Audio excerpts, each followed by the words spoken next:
And we have motion. You see Dragon physically separating from the International Space Station, 1:32 a.m. Central Time. The International Space Station, 253 statute miles over Sedan.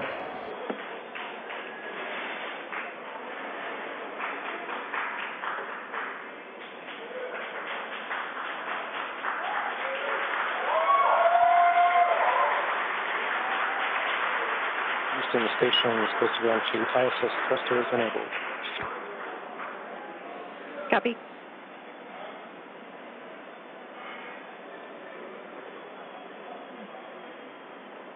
So there you can see on your screen visual confirmation. What a gorgeous shot. Dragon has undocked from the International Space Station, and we are beginning the departure. That's right, and you're going to hear the voice of David St. Jacques again. He's the one inside of the station monitoring Dragon for its departure. It's slowly backing away. Everything's looked good so far with those separation burns. Again, as Gary said, that physical separation, that undocking coming at 11:32 p.m. here Pacific. Station Houston at 2, Dragon departure burn 0, complete. So you heard us mention earlier that we have a series of 4 departure burns, starting with 0, 0, 1, 2, 3. We have confirmation that departure burn 0 has been completed. That's right, and so with that one down, we're going to start seeing Dragon begin flying actually above the International Space Station, and then coming up in just a couple of minutes, departure burn 1, the second departure burn, will be coming. That should be in about 4 or 5 minutes from now. And so we're going to see Dragon just kind of swing its way over top the space station and eventually fly out of both the keep-out sphere and the approach ellipsoid. And so the keep-out sphere is one of my favorite things. It's an imaginary sphere with about a 200-mile radius, so 200-meter radius. That would be a much bigger sphere. A 200-meter radius in all directions. And that just governs, so kind of like the approach ellipsoid, which I explained earlier, before you're in the keep-out sphere, any maneuvers with the spacecraft have to be safe and not get inside within 4 orbits. Dragon is in the corridor, and opening rate is as expected. Copy. And David St. Jacques reporting everything looking good so far. You heard him say the corridors, so they, on their overlays that they have on their laptops on board the station where they're actually monitoring Dragon, they're looking for any perturbations outside of the expected path. If they see anything that doesn't quite look right, again, they're in the loop and they can send commands, but everything going smoothly with Dragon slowly flying away. And this is kind of an animated representation of the kind of stuff that the crew is looking for. They have that corridor, so kind of that triangular shape you can see there, where they're just looking to make sure Dragon's pitch, yaw, approach, speeds, everything like that are inside of parameters as expected.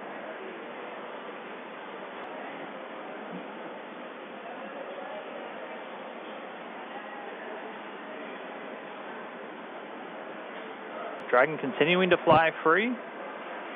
Look, everything looking good so far.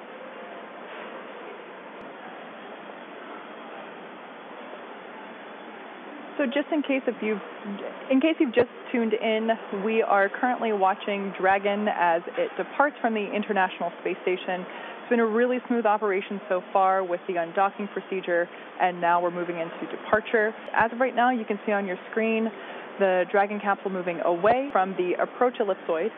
There we can see the nose cone still in its open position, leaving the forward hatch exposed. We will be closing that prior to Dragon's re-entry.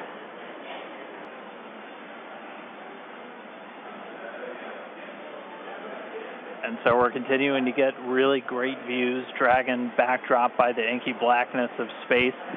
You'll see the cameras are a little bit jerky in their motions. They're actually being controlled by somebody on the ground in mission control. We always like to talk about how in mission control over in Houston, that's where they actually fly the space station. That's where they control everything from the cameras and the communication to even the thermostat on board the space station. If it's too hot for the crew, they talk to the ground, and they're the ones who can turn the AC up. But so it's actually somebody at a console right now who's controlling those cameras, sending commands just to move all the pan tilt, focus everything else. They're doing it from a console on Earth while the thing is flying 250 statute miles over the Earth on the other side of the planet. Like Dan mentioned before, we're going really fast right now. We're at about 17,500 miles per hour, so everything is moving very quickly. The need to readjust the cameras very frequently is inherent due to the high velocities that we're dealing with. And so this is a view from that WB-57 airplane. You were looking at Dragon streaking across the sky on its re-entry through the Earth's atmosphere, aiming for a splashdown in just a little while from now.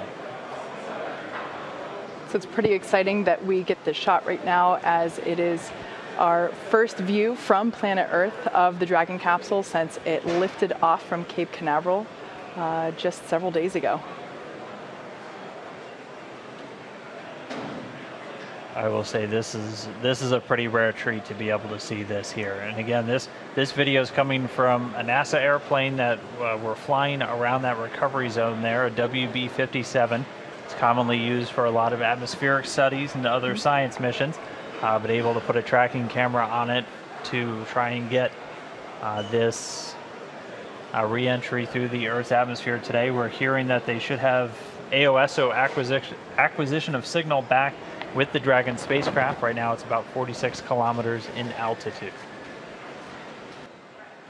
The Dragon spacecraft continuing to descend. It's now subsonic, so already starting to slow down thanks to the aero braking, basically slamming into that Earth's atmosphere, causes a lot of friction and allows the vehicle to eventually reach its terminal velocity, basically.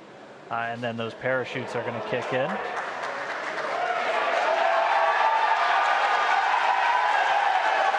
So there you have visual confirmation of the deployment of our drogue parachutes. This is the first of 2 parachute deployments.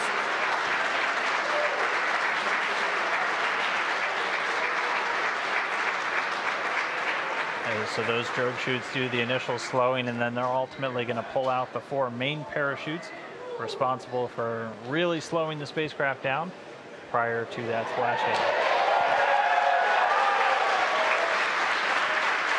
You can hear cheering here at SpaceX headquarters as the employees that have gathered around our Mission Control Center are sharing the same view as you. What a gorgeous shot of Dragon coming back down.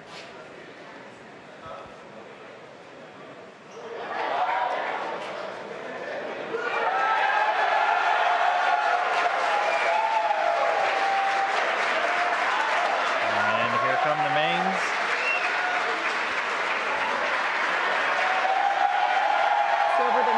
Seconds, we will see those main parachutes exactly like that begin to expand as they capture more air, further decelerating the Dragon vehicle down to the Atlantic Ocean.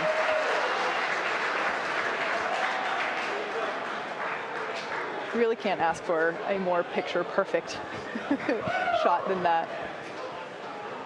And yes, all 4 chutes now deployed. It's going to continue to descend. It's going to continue to slow down and then ultimately splash down in the Atlantic there. We're now under a kilometer in altitude.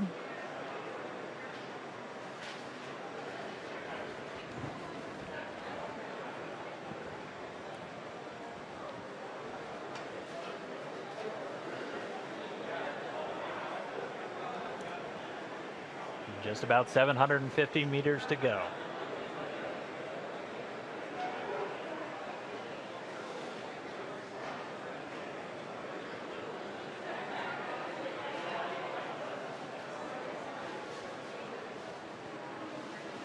In case if you're just joining us, you can see on your screen there, Dragon has just re-entered the Earth's atmosphere after departing from the International Space Station. We have a gorgeous shot of 4 healthy parachutes deployed and slowing the vehicle down as it is approaching the surface of the Atlantic Ocean off the coast of Florida.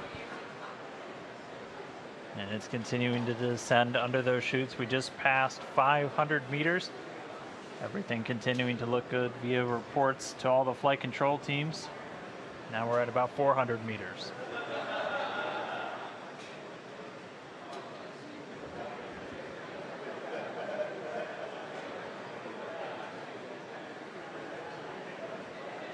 And just passing 300 meters, continuing to descend. We might be right on time. We were planning on splashing down at about 5:45 a.m. Pacific, and we're getting real close to that bingo time. Just past 200 meters.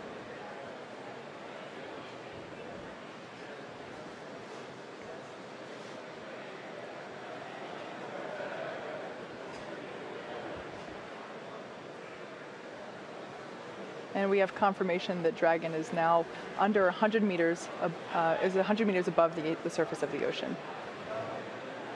So next up, standing by for splashdown.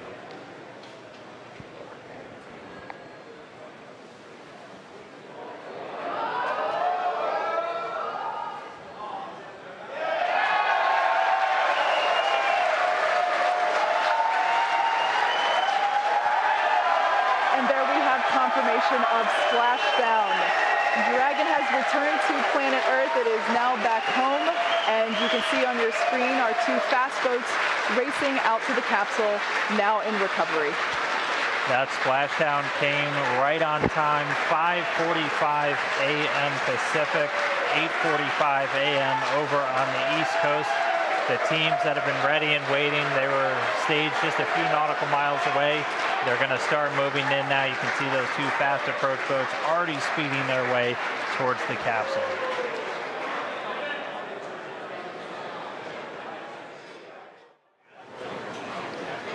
Right now we're just waiting for Dragon to lift up and out of the water and into the nest. And there it goes. So there facing us is what we call the side hatch, and that is where, as Dan just mentioned, the astronauts would, if we had astronauts on board today, where they would be exiting. The top hatch is what we use to connect to the ISS, and that is currently hidden underneath the nose cone. But like we said, astronauts will be coming out of the side hatch. Yeah, and we got a beautiful shot there. Now the hydraulic lift is coming back towards us, and it is preparing to lower the Dragon capsule into its nest.